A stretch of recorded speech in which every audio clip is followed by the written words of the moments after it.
I never thought my life would turn out like this. I always believed in the sanctity of marriage, in the vows we took, for better or worse, in sickness and in health. But here I am, sitting in my car outside a coffee shop, staring at my wife's phone records, feeling like the ground beneath me has crumbled. Her name is Emily, and we've been married for 12 years. 12 years of building a life together, raising our 2 kids, and supporting each other through thick and thin. Or, so I thought. It all started a few months ago, when Emily began spending more time at work. She's always been ambitious, and I admired that about her. She runs a small but successful marketing agency with her business partner, Mark. They've been working together for about 5 years now, and I never had a reason to doubt their professional relationship. Mark was always friendly, the kind of guy who'd crack jokes at family barbecues and remember everyone's birthdays. He even helped me fix my car once. I trusted him. I trusted both of them. But lately, something felt off. Emily would come home late, claiming they had client meetings or deadlines. She'd be on her phone more often, smiling at texts she wouldn't share with me. At first, I brushed it off. Work stress, I told myself. But then, the little things started adding up. The way she'd dress up more for work, the way she'd avoid eye contact when I asked how her day was, and then there were the nights she'd roll over in bed, her back to me, as if I were a stranger. I tried to talk to her about it, but she'd shut me down. "You're being paranoid, Alex," she'd say. "Mark and I are just swamped with work. You know how it is." But I didn't know. Because when I'd call her office, her assistant would say she was in a meeting, and when I'd text her, she'd reply hours later with a vague excuse. My gut told me something was wrong, but I didn't want to believe it. Not Emily, not us. Then one night, I couldn't take it anymore. She'd come home late again, her perfume smelling different, her lips slightly smudged. I waited until she fell asleep and took her phone. I know it was wrong, but I had to know. And there it was, texts from Mark, filled with heart emojis and inside jokes. Plans to meet up at a hotel downtown. My hands shook as I scrolled through the messages, each one a dagger to my heart. The woman I loved, the mother of my children, was having an affair with her business partner. I didn't confront her that night. I couldn't. Instead, I sat in the dark, replaying every moment of our marriage, wondering where I went wrong. Was I not enough? Did I not give her enough attention? The questions gnawed at me, but there were no answers. Just the cold, hard truth staring back at me from her phone. The next morning, I acted like nothing was wrong. I made breakfast for the kids, kissed Emily goodbye, and went to work. But inside, I was a mess. I couldn't focus, couldn't think straight. All I could see were those texts, those betrayals. I needed to know more. I needed proof. So, I started digging. I followed her after work, watched as she met Mark at a restaurant, their laughter echoing through the window. I took pictures, my heart breaking with every click of the camera. When I finally confronted her, it was late at night. The kids were asleep and the house was quiet. I showed her the pictures, the texts, the evidence of her lies. At first, she denied it. "It's not what it looks like, Alex," she said, her voice trembling. But when I pressed her, she broke down. Tears streamed down her face as she admitted everything. She and Mark had been seeing each other for months. "It started as innocent flirting," she said, "but then it turned into something more. Something she couldn't control." I felt numb. The woman I loved, the life we built together, was crumbling before my eyes. "Why, Emily?" I asked, my voice barely above a whisper. She couldn't give me a straight answer, just more tears, more apologies. But apologies couldn't fix this. Nothing could. Now, I'm sitting in my car, staring at her phone records, wondering what to do next. Do I fight for our marriage? Do I walk away? The kids are my priority, but how do I explain this to them? How do I explain that their mom betrayed us all?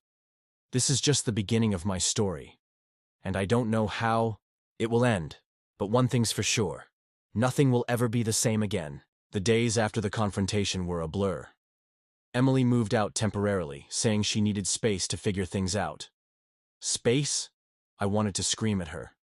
What about the space she invaded when she decided to betray our marriage? But I didn't. Instead, I sat in silence, staring at the walls of our home, now eerily quiet without her laughter or the kids' constant chatter. They were staying with my parents for the weekend, and for the first time in years, I was truly alone. I couldn't eat, I couldn't sleep. Every time I closed my eyes, I saw them together, Emily and Mark, his hands on her, her smile directed at him instead of me. It was like a movie on repeat, and I couldn't hit pause. I replayed every moment of our marriage, searching for signs I might have missed. Was it the time she came home late from a business trip with lipstick on her collar? Or the way she'd suddenly started working out more, buying new clothes, as if she were trying to impress someone? Maybe it was the way she'd stopped asking about my day, stopped caring about the little things that used to matter to us. I felt like a fool. How could I not have seen it? How could I have trusted her so completely?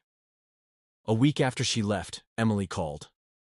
Her voice was soft, hesitant, as if she were afraid of what I might say. "Alex, we need to talk," she said. "About us, about the kids, about everything." I agreed to meet her at a park near our house. It felt safer there, out in the open, where I couldn't lose my temper or say something I'd regret. When I saw her, my heart ached. She looked tired, her eyes red from crying, but she was still beautiful. Still the woman I fell in love with all those years ago. And that made it hurt even more. We sat on a bench, the autumn leaves crunching beneath our feet. For a long time, neither of us spoke. Finally, Emily broke the silence.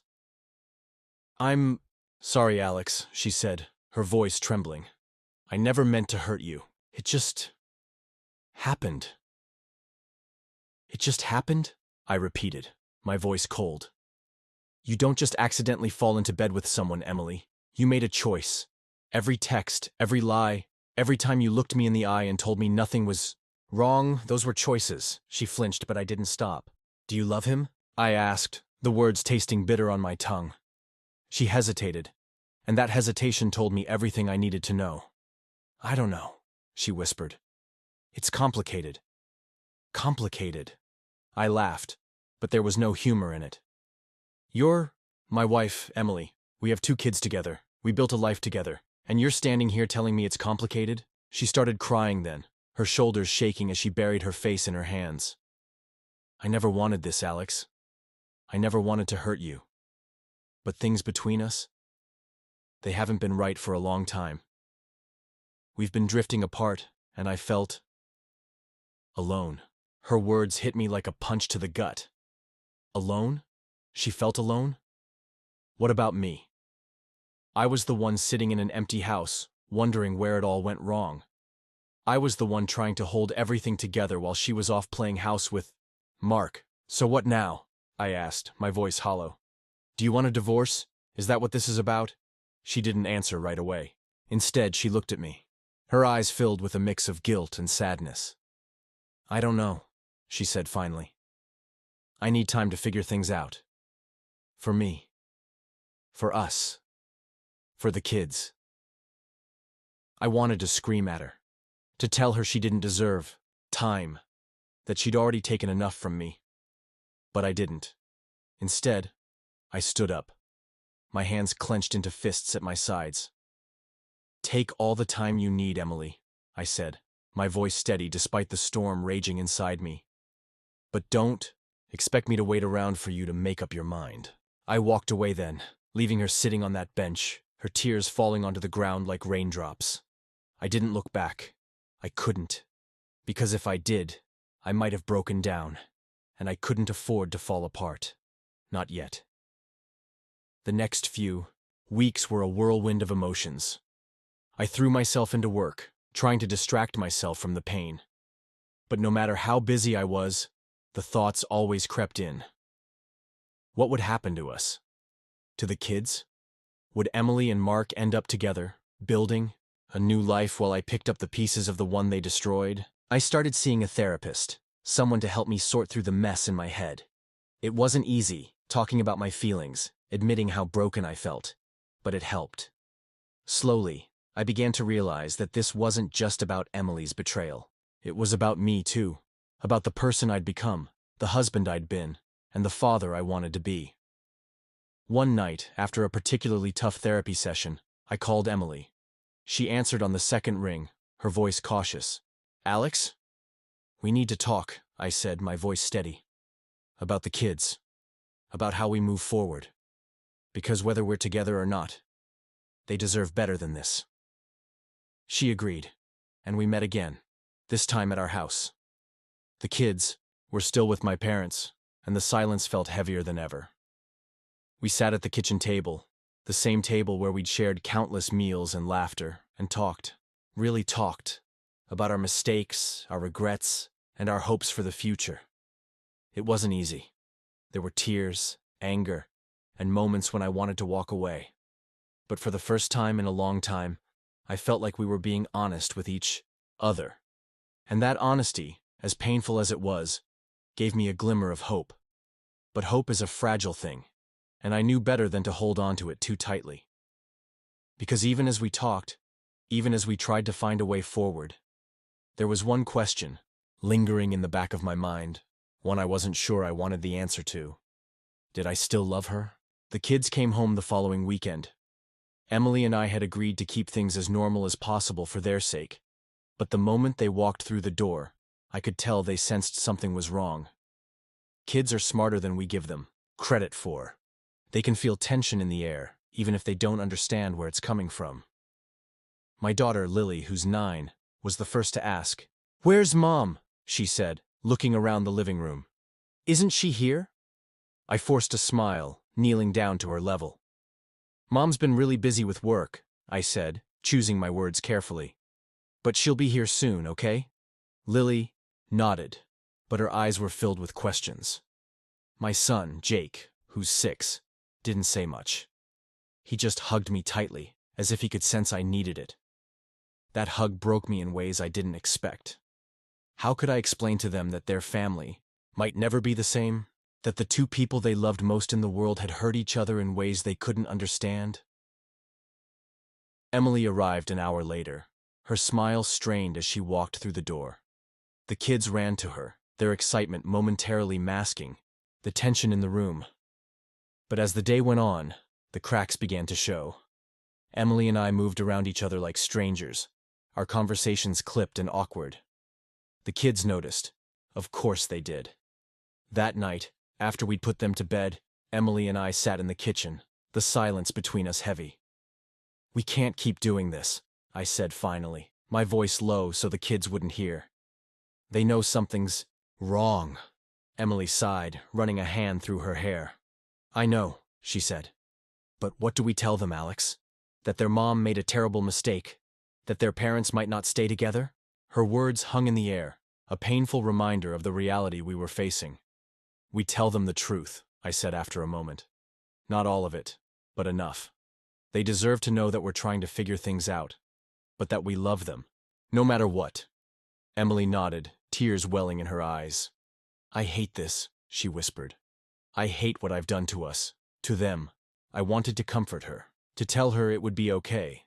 But the truth was, I didn't know if it would be, and I couldn't pretend otherwise. The next morning, we sat the kids down at the kitchen table. Lily looked nervous, her hands fidgeting, in her lap, while Jake just stared at us, his eyes wide.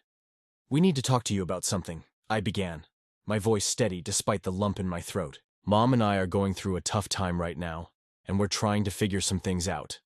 But no matter what happens, we want you to know that we love you more than anything, okay?" Lily frowned, her brow furrowing. "Are you getting a divorce?" she asked, her voice trembling. Emily and I exchanged a glance. "We don't know yet," Emily said gently. "But whatever happens, we're still a family, and we'll always be here for you." Jake looked confused, his little face scrunched, up in thought. "But why?" he asked. "Why are you sad?" I reached out, ruffling his hair. "Sometimes grown-ups have problems they need to work through," I said. "But it's not your fault, okay? It's never your fault." The kids didn't say much after that, but I could see the worry in their eyes. It broke my heart, knowing we'd caused that. knowing that no matter how hard we tried to protect them, they'd still been hurt by our mistakes. Over the next few weeks, Emily and I tried to navigate this new reality. We took turns staying at the house, trying to maintain some sense of normalcy for the kids. But it was hard. Every time I saw her, I was reminded of what she'd done. Every time she smiled at me, I wondered if it was genuine or just another lie. One night, after the kids were asleep, Emily and I had another conversation. This one was different. It wasn't filled with anger or tears, but with a quiet sadness. "Do you think we can fix this?" she asked, her voice barely above a whisper. I didn't answer right away. The truth was, I didn't know. Part of me wanted to forgive her, to move past this and rebuild our marriage. But another part of me was terrified. Terrified of being hurt again, of trusting her only to have her break that trust. "I don't know," I said finally, "but I'm willing to try. For the kids. For us. But Emily, if we're going to do this, you have to be all in. No more secrets. No more lies." She nodded, tears streaming down her face. "I'll do whatever it takes," she said. "I love you, Alex." I never stopped. Her words should have comforted me, but they didn't. Because love wasn't enough to fix this. Not yet. We had a long road ahead of us, and I wasn't sure if we'd make it to the end. Rebuilding a marriage after infidelity is like trying to put together a shattered vase. You can glue the pieces back together, but the cracks will always be there, a constant reminder of what was broken. Emily and I were trying, but it wasn't easy. Every conversation felt like walking on eggshells, every moment of silence filled with unspoken questions and doubts. We started couples therapy, something I never thought we'd need. Sitting in that small office, across from a stranger who was supposed to help us fix our marriage, felt surreal. But Dr. Carter, our therapist, was patient and understanding. She didn't take sides or sugarcoat things. She just listened, guiding us through the mess of emotions we'd been avoiding. "Infidelity isn't just about the act itself," Dr. Carter said during one session. "It's about the betrayal of trust, the broken promises, and the emotional distance that led to it. If you want to move forward, you both need to be honest about what went wrong. Not just with each other, but with yourselves." Her words hit hard. I'd been so focused on Emily's betrayal that I hadn't stopped to think about my own role in our problems. Had I been neglecting her? Had I stopped trying to connect with her in the way I used to? The questions haunted me. But I wasn't ready to face them. Not yet. Emily, on the other hand, was more open. She talked about feeling invisible, like she was just going through the motions of life without really living. "I didn't know how to tell you," she said, her voice trembling. "I felt like you didn't see me anymore. Like I was just the mom, the wife, not me." Her words stung, but they also made me think. Had I stopped seeing her as the woman I fell in love with? Had I taken her for granted, assuming she'd always be there no matter what? The guilt weighed heavily on me, but it didn't erase the pain of her betrayal. It just made everything more complicated. Outside of therapy, we tried to reconnect. We went on dates, something we hadn't done in years. Dinner at our favorite restaurant, walks in the park, even a weekend getaway without the kids. But it wasn't the same. There was a distance between us, a wall I couldn't seem to break through. Every time she laughed, I wondered if she'd laughed like that with Mark. Every time she touched me, I wondered if she was thinking of him. One night, after a particularly tense dinner, I finally snapped. "Do you still love him?" I asked, the question spilling out before I could stop it. Emily looked at me, her eyes wide with surprise. "Alex, Just tell me the truth," I interrupted, my voice shaking. "Do you still have feelings for him?" She hesitated, and that hesitation was like a knife to my heart. "It's not that simple," she said finally. "What I had with Mark, it wasn't real. It was a distraction, a way to escape from everything that was wrong in my life. But you're my reality, and I want to fix this. I want to fix us." Her words should have comforted me, but they didn't. Because the truth was, I didn't know if I could trust her. I didn't know if I could ever look at her the same way again. The kids, meanwhile, were struggling in their own way. Lily had started acting out at school, her teacher calling to tell us she'd been getting into fights with other kids. Jake, on the other hand, had become quieter, more withdrawn. He'd started wetting the bed again, something he hadn't done since he was 3. It broke my heart seeing them like this, like they were just kids. They didn't deserve to be caught in the middle of our mess. But no matter how hard we tried to shield them, they could feel the tension between us. They could sense that something was wrong. One night, after putting the kids to bed, Emily and I had another argument. It started over something small, a missed bill, a forgotten appointment, but it quickly escalated. "You think this is easy for me?" she shouted, tears streaming down her face. "You think I don't hate myself for what I've done?" "Then why did you do it?" I shot back, my voice rising. "If you loved me, if you loved our family, how could you throw it all away?" She didn't have an answer. Or maybe she did, but she couldn't bring herself to say it. Instead, she just stood there, crying, while I stormed out of the room, slamming the door behind me. I sat on the porch that night, staring up at the stars, wondering how we'd gotten here. How had we gone from being so in love to this? Was it even possible to come back from something like this? Or were we just delaying the inevitable? I didn't know the answers. All I knew was that I was tired. Tired of the anger, the pain, the constant questioning. Tired of feeling like I was losing myself in the process of trying to save us. But I wasn't ready to give up. Not yet. Because despite everything, I still loved her. And maybe, just maybe, that love was enough to get us through this. Months passed, and the seasons changed. The leaves fell, the snow came, and eventually, the first signs of spring began to appear. But for Emily and me, time felt like it was standing still. We were stuck in this limbo, trying to move forward, but constantly being pulled back by the weight of what had happened. Therapy helped, but it wasn't a magic fix. We still had arguments, moments of doubt, and days when it felt like we were strangers living under the same roof. But there were also moments of connection, glimpses of the love that had brought us together in the first place. It was those moments that kept me going, that made me believe we might actually have a chance. One evening, after a particularly good therapy session, Emily and I sat on the couch, the kids asleep upstairs. The house was quiet, the kind of quiet that felt peaceful instead of heavy. For the first time in a long time, I felt like we were on the same page. "Do you remember our first date?" Emily asked suddenly, a small smile playing on her lips. Chuckled, the memory bringing a warmth to my chest. "How could I forget? You spilled wine all over your dress, and I spent the rest of the night trying to make you laugh so you wouldn't be embarrassed." She laughed, the sound light and genuine. "I was so nervous," she admitted. "But you made me feel safe, like I could be myself around you." Her words struck a chord in me. That's what we'd lost, wasn't it? That sense of safety, of being able to be ourselves without fear of judgment or rejection. I reached out, taking her hand in mine.